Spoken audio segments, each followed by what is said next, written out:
penghujung dekade 1920-an, Amerika tampak berdiri di puncak kejayaannya. Gedung-gedung pencakar langit menjulang di atas Manhattan, memantulkan cahaya matahari yang seolah mengukuhkan satu hal, bahwa bangsa ini telah menaklukkan masa depan. Di bursa saham Wall Street, jutaan orang setiap harinya bersorak menyambut angka-angka yang naik di papan perdagangan, di mana saham bukan lagi sekadar simbol investasi, melainkan tiket menuju mimpi Amerika.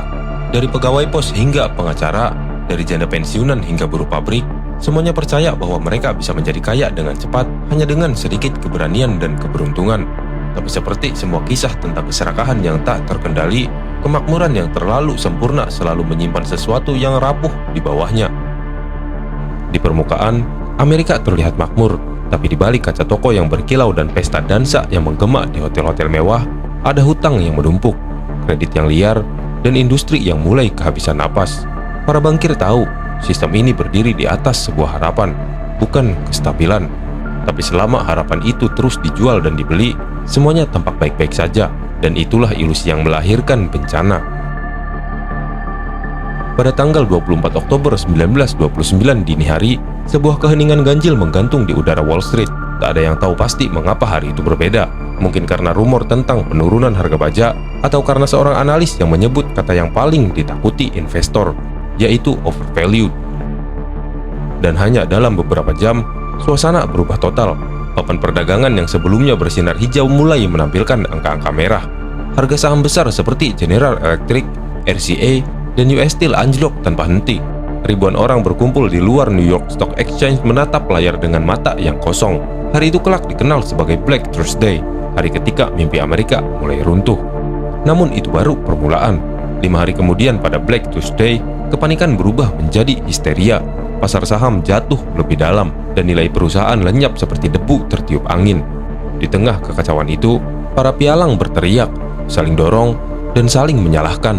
Sedangkan di luar gedung orang-orang menangis hingga pingsan dan beberapa memanjat pagar gedung pencakar langit hanya untuk mengakhiri semuanya dengan lompatan terakhir. Runtuhnya pasar saham bukan sekadar krisis ekonomi. Ia adalah kehancuran moral dari sistem yang dibangun atas kepercayaan buta terhadap uang dan kemajuan. Dan dalam hitungan minggu, apa yang sebelumnya tampak tak tergoyahkan berubah menjadi reruntuhan. Bank-bank kecil mulai menutup pintu, industri otomotif dan baja berhenti berproduksi, dan petani di Midwest mendapati hasil panennya tak lagi laku. Orang-orang yang tadinya hidup nyaman mendadak kehilangan segalanya, rumah, tabungan, bahkan harga diri. Media menggambarkannya sebagai depresi, tapi istilah itu terlalu lembut untuk menjelaskan penderitaan yang terjadi. Karena ini bukan sekadar penurunan ekonomi, ini adalah kejatuhan peradaban yang percaya bahwa uang bisa menyelesaikan segalanya. Dan ketika sistem itu kolaps, yang tersisa hanya rasa malu, rasa lapar, dan rasa ketakutan. Di tahun-tahun setelahnya, Amerika berubah menjadi negeri bayangan. Kota-kota dipenuhi antrean panjang orang yang menunggu semangkuk sup gratis dari dapur amal. Anak-anak kurus duduk di trotoar, memandangi toko roti yang tak lagi bisa mereka masuki. Di pedesaan, badai debu melanda, menelan ladang-ladang gandum hingga yang tersisa hanyalah tanah kering dan harapan yang retak. The Great Depression, itulah nama yang kemudian disematkan oleh sejarah. Tapi bagi mereka yang hidup di dalamnya, itu bukan sekadar masa sulit.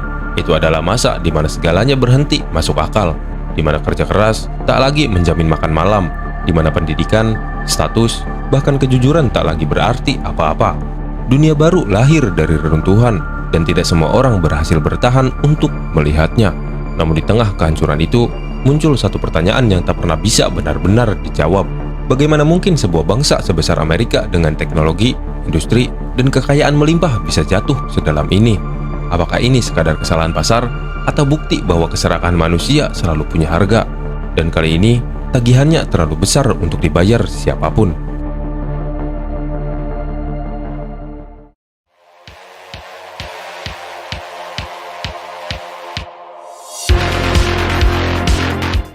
Pada tahun 1928, langit di atas New York berwarna emas, mobil-mobil Ford Model A meluncur di jalan, bioskop menayangkan film bisu Charlie Chaplin, dan di setiap jendela kantor pialang orang-orang tersenyum melihat harga saham yang terus naik.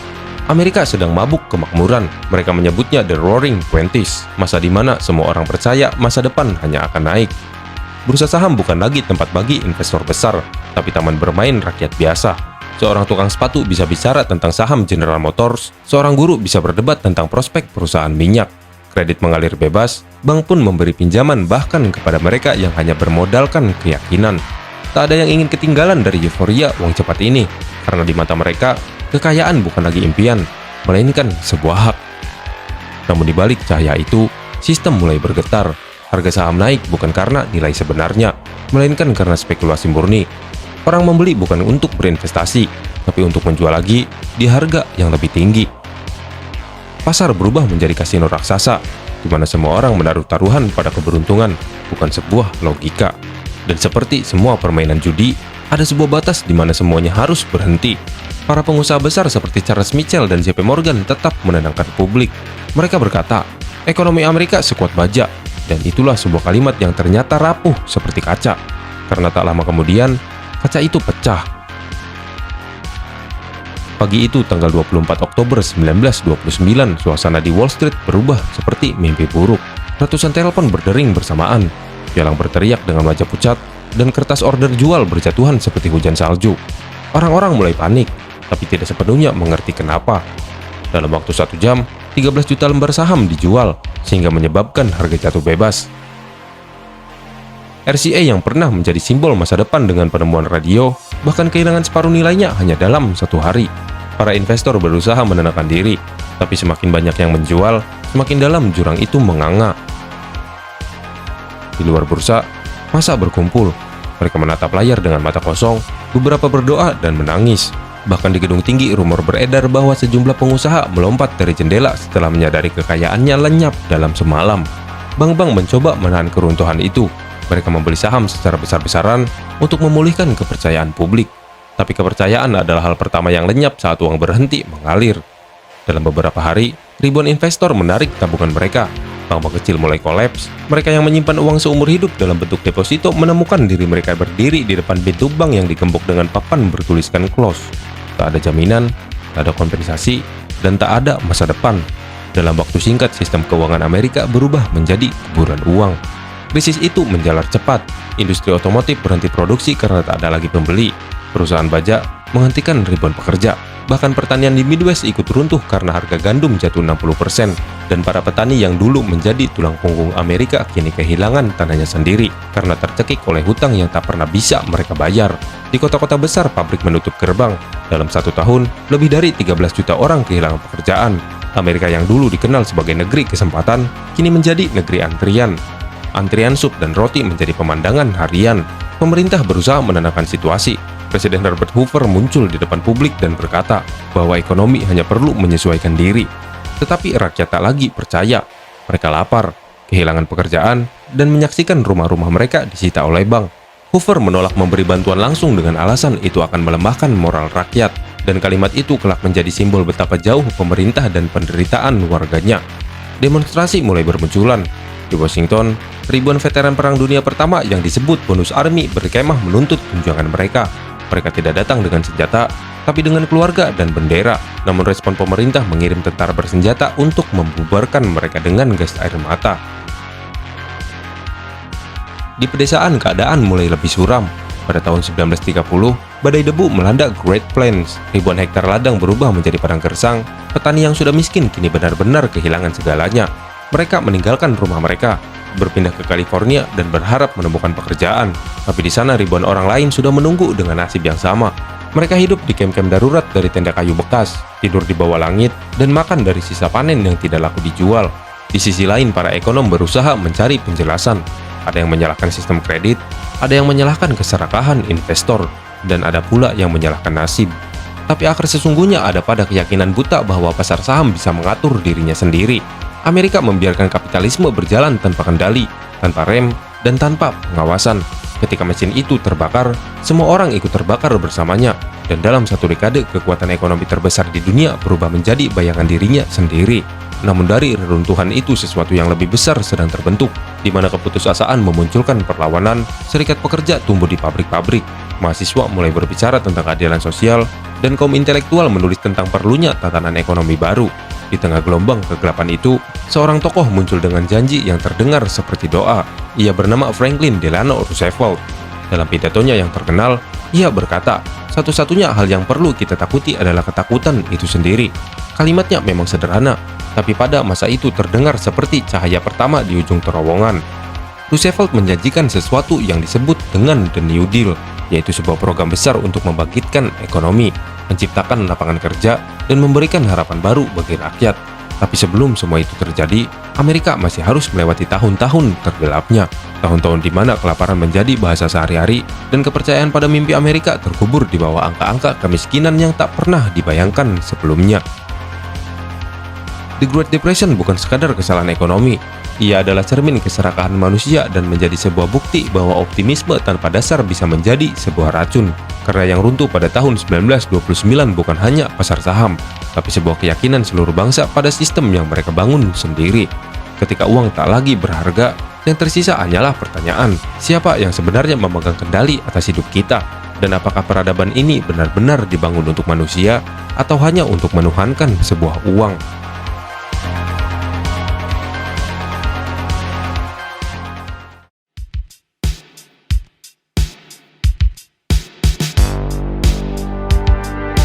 Ketika Franklin Delano Roosevelt dilantik sebagai presiden pada Maret 1933, Amerika bukan lagi negara adidaya, melainkan sebuah reruntuhan yang bernapas. Semua bank telah runtuh, pabrik-pabrik mulai sepi, dan lebih dari seperempat tenaga kerja kehilangan pekerjaan. Dalam 4 tahun terakhir, rakyat hidup di dalam bayang-bayang ketakutan yang menular seperti wabah.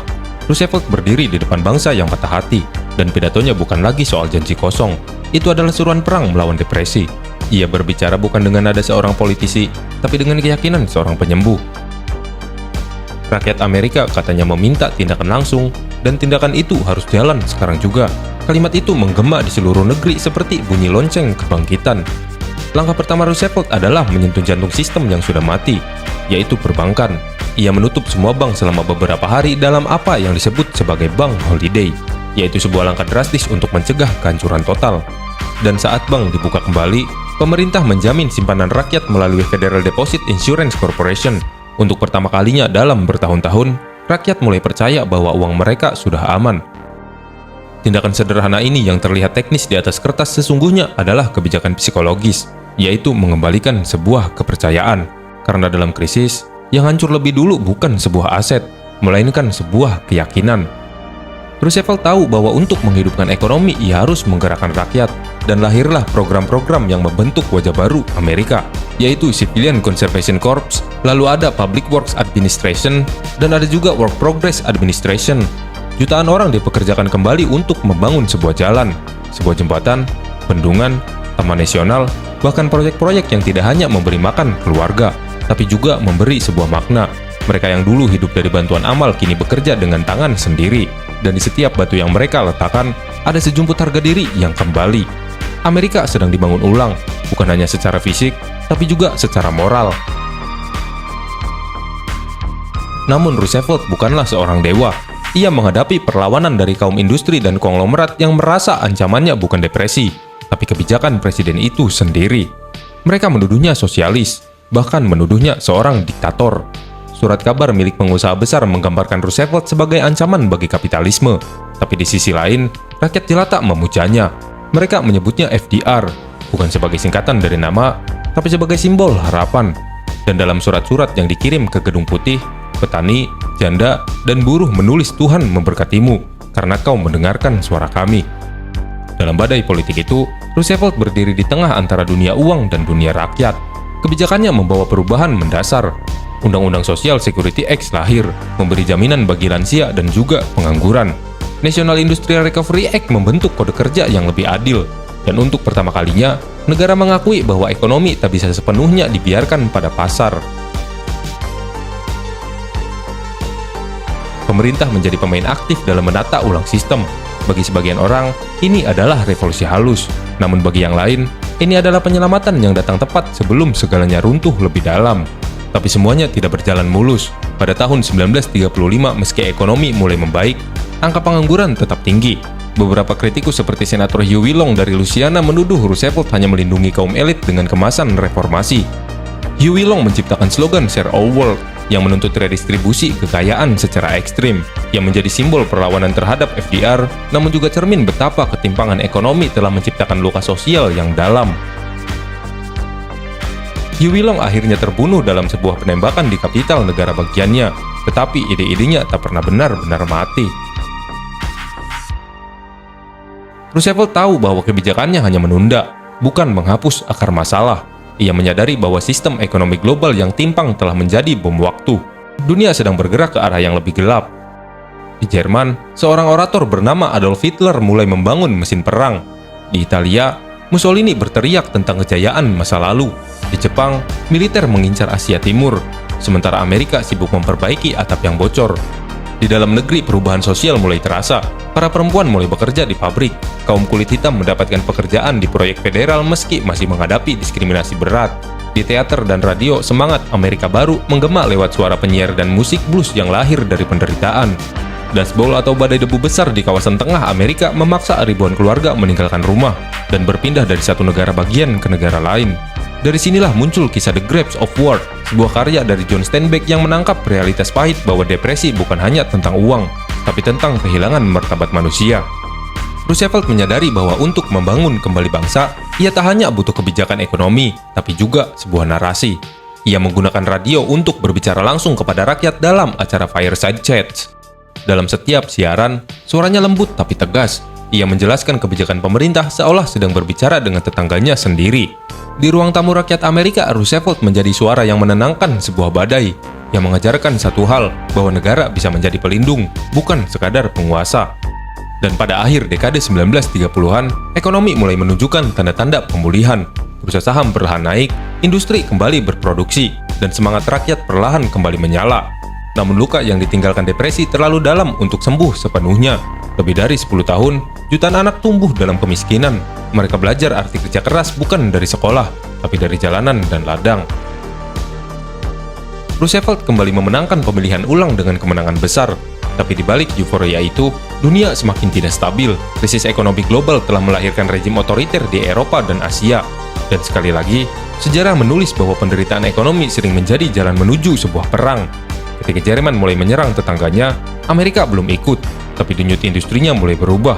Pabrik-pabrik yang dulu sepi mulai memproduksi baja dan amunisi. Ekonomi yang bangkit dari depresi justru menemukan bahan bakarnya di api perang dunia yang akan datang. Pada tahun 1939, The Great Depression perlahan berakhir bukan karena pasar menemukan keseimbangannya, tapi karena dunia kembali masuk ke era produksi militer. Truk, tank, dan pesawat tempur menggantikan jalan-jalan yang dulu sunyi. Namun ironisnya, yang gagal disembuhkan oleh kebijakan sosial akhirnya disembuhkan oleh ancaman kehancuran global. Amerika kembali bekerja bukan karena damai, tapi karena bersiap untuk perang. Namun warisan Roosevelt lebih dalam dari sekadar angka pertumbuhan. Ia menanamkan gagasan bahwa negara tidak boleh diam ketika rakyatnya kelaparan, bahwa kemakmuran bukanlah hak eksklusif bagi yang kuat, tetapi hak bersama yang harus dijaga. Ia membuktikan bahwa demokrasi bisa bertahan bahkan dalam jurang ekonomi terdalam, asalkan ada empati di kursi kepemimpinan. The Great Depression mengubah DNA Amerika. Ia mengajarkan bahwa keserakan pasar tanpa kendali bisa menghancurkan peradaban, tapi juga keputusan bisa melahirkan sistem sosial yang lebih manusiawi. Dan setelah semuanya runtuh, yang tersisa bukanlah tumpukan uang ataupun saham, melainkan pelajaran pahit tentang keseimbangan antara ambisi dan juga kemanusiaan. Dan di bawah reruntuhan gedung-gedung Wall Street, generasi baru Amerika mulai bangkit. Mereka tidak lagi percaya bahwa kebebasan berarti kekayaan tanpa batas. Mereka tahu kebebasan sejati adalah kemampuan untuk bertahan, bekerja, dan berbagi di tengah krisis. Karena dari semua kehancuran yang pernah menimpa Amerika, pelajaran paling abadi datang bukan dari pasar, tapi dari rakyatnya sendiri yang jatuh tapi tak pernah berhenti bangkit.